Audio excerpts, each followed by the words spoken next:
వందే మాతరం. నా పేరు doctor RMP Shetty అండి. జ్యోతిష్ శాస్త్ర విధానంలో గత కొన్ని సంవత్సరాలుగా మీకు అనేక విషయాలు తెలుపుతూ వస్తున్నాను. మీరు చూస్తున్నారు కూడా, చాలా సంతోషంగా ఉంది.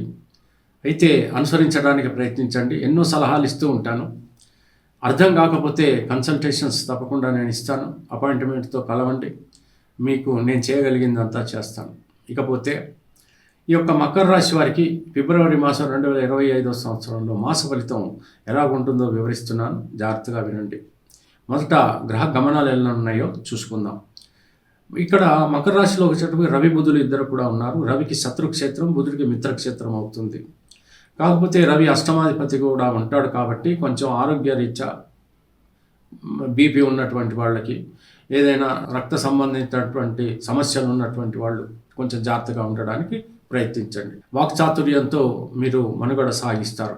తప్పకుండా ఏదైనా మార్కెటింగ్ రంగంలో ఉన్నటువంటి వాళ్ళు, కన్సల్టెంట్స్, వీళ్ళకందరికీ కూడా బాగుంటుంది. ఒక్కొక్కసారి మైగ్రేన్ పెయిన్ కానీ, కాస్త హెడ్ఏక్ కానీ రావచ్చు. కళ్ళు లాగటం ఇలాంటివి కూడా జరగచ్చు.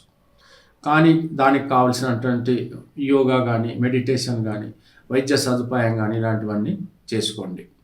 ద్వితీయంలోకి వచ్చేటప్పటికి శనైశ్వరుడు ఉన్నాడు. ఎంత అంటే ధర్మబుద్ధిన కష్టపడి ఎంత కష్టపడితే అంత ఫలితం అనేది మనకి ఇక్కడ కనపడుతుంది.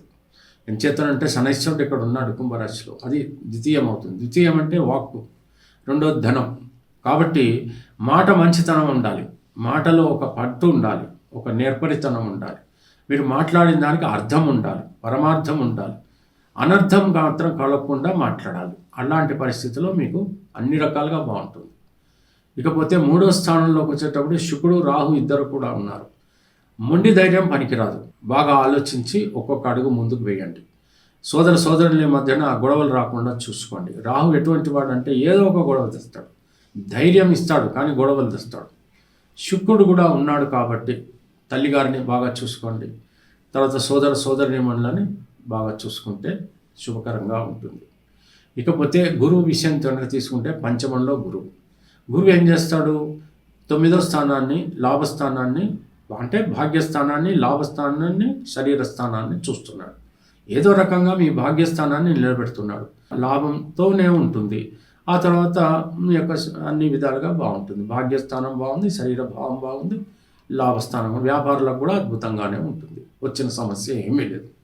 ధర్మం మాత్రం విడిచిపెట్టకండి. ఆ మాత్రం మనం కనుక మెయింటైన్ చేసుకుంటే సరిపోతుంది. ఇకపోతే ఇక్కడ మనకేంటంటే భాగ్యస్థానంలో కేతు ఉన్నాడు. అంటే తల్లిదండ్రులు ఒక్కొక్కసారి ఏమవుతుందంటే కొంచెం చాదస్తంగా మాట్లాడితే విసుగుపడకండి. వాళ్ళకి ఒక రకమైనటువంటి ప్రశాంతతని కలిగించండి. ముఖ్యంగా తండ్రి గారికి మీరు ఒక ప్రశాంత వాతావరణాన్ని అతనికి కలుగజేసినట్టయితే ఆయన ధ్యానంలో ఆయన ఉంటారు, ఆయన ఆలోచనలో ఆయన ఉంటారు. ఏదైనా సలహా ఇస్తే పాటించడానికి ప్రయత్నించండి. లేకపోతే సరే అని చెప్పి అని అంటే మీరు మీ పనులు మీరు చూసుకోండి. అలా ఉండండి. మీకు వచ్చినటువంటి సమస్యలు ఏమీ లేవు.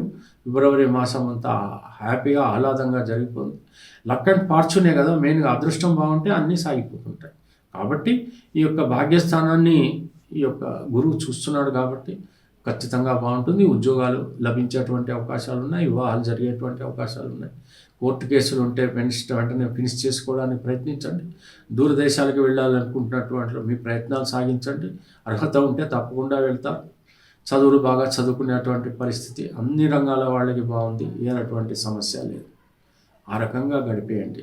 ప్రతిరోజు తూచా తప్పకుండా వీలైనంత వరకు హనుమాన్ చాలీసా చదవండి.